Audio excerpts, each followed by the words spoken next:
فیصل آباد اور اس کے گرد و نواح میں کیمیکل زیادہ دودھ نما محلول کی تیاری اور سرعام اس کی فروخت عروج پر پہنچ گئی ہے۔ دودھ کے نام پر فروخت ہونے والے اس محلول میں انسانی صحت کے لیے خطرناک قرار دیے گئے کیمیکل، سٹارچ پاؤڈر، یوریا کھاد وغیرہ کا استعمال کیا جانے لگا ہے۔ مختلف کیمیکل سے تیار شدہ دودھ نما محلول کو تازہ دودھ کے نام سے شہر کے مختلف بازاروں، چوکوں اور دکانوں میں رکھ کر من مرضی کے ریٹ لگا کر فروخت کیا جا رہا ہے۔ جی، مارکیٹ میں آج کل جو دودھ آ رہا ہے اس میں کچھ تو جیسے دودھ دھوتے ہیں اس میں پانی ملا کے بیچ دیتے ہیں، اس کو ہم کہتے ہیں کہ پانی ملا دودھ، لیکن بدقسمتی سے یہ صرف پانی ملا دودھ نہیں ہے، بلکہ آج کل دودھ ایسا بنا کے کیمیکل کے ساتھ جعلی مصنوعی بنا کے بھیجا جا رہا ہے۔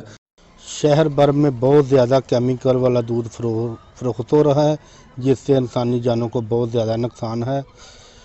محکمہ فوڈ کو چاہیے اس پر فوری ایکشن لے۔ حکومت پنجاب نے سرکاری ریٹ 70 روپے فی کلو مقرر کیا، مگر دکاندار 80 روپے سے لے کر 90 روپے میں فروخت کر رہے ہیں۔ اس سفید محلول کے استعمال سے شہری، خاص کر بچے، پیٹ کے پیچیدہ امراض کا شکار ہو رہے ہیں۔ کیمرہ ٹیم کے ساتھ واش نیوز، فیصل آباد۔